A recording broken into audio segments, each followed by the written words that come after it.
ભારતીય ક્રિકેટ ટીમના મુખ્ય કોચ ગૌતમ ગંભીરે મહાકાલ મંદિરમાં ભસ્મ આરતીના દર્શન કર્યા. રાષ્ટ્રની સમૃદ્ધિ અને ટીમની સફળતા માટે પ્રાર્થના કરી.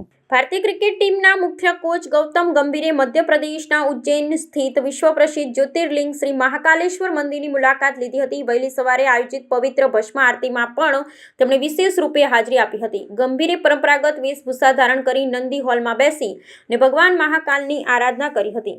આ ધાર્મિક મુલાકાત દરમિયાન તેમણે ગર્ભગૃહની બહારથી જ મહાદેવના આશીર્વાદ મેળવ્યા હતા અને દેશની સુખ શાંતિ તેમજ ભારતીય ક્રિકેટ ટીમની આગામી શ્રેણીઓમાં ભવ્ય સફળતા માટે મનોકામના કરી હતી.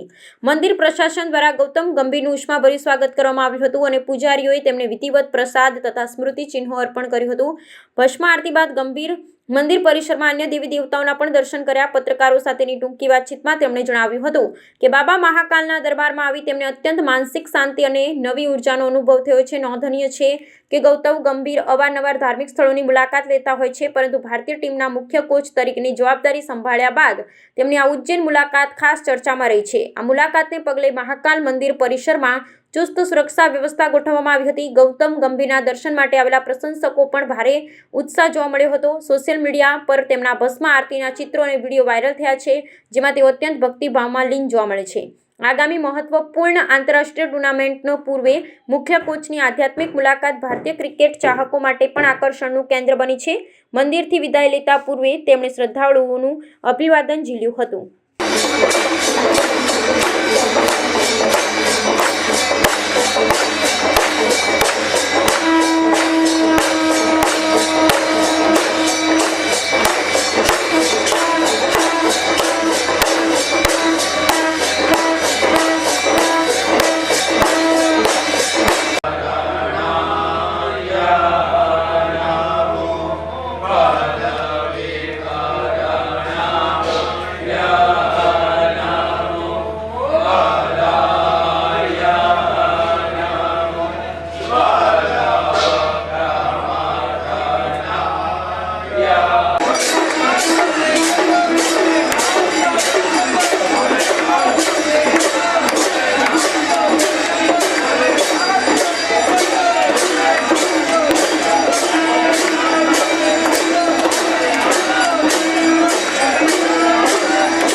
पहली बात तो यह है कि बाबा ने मुझे बुलाया तो इसका मुझे सौभाग्य मिला यहाँ पर दर्शन करने का.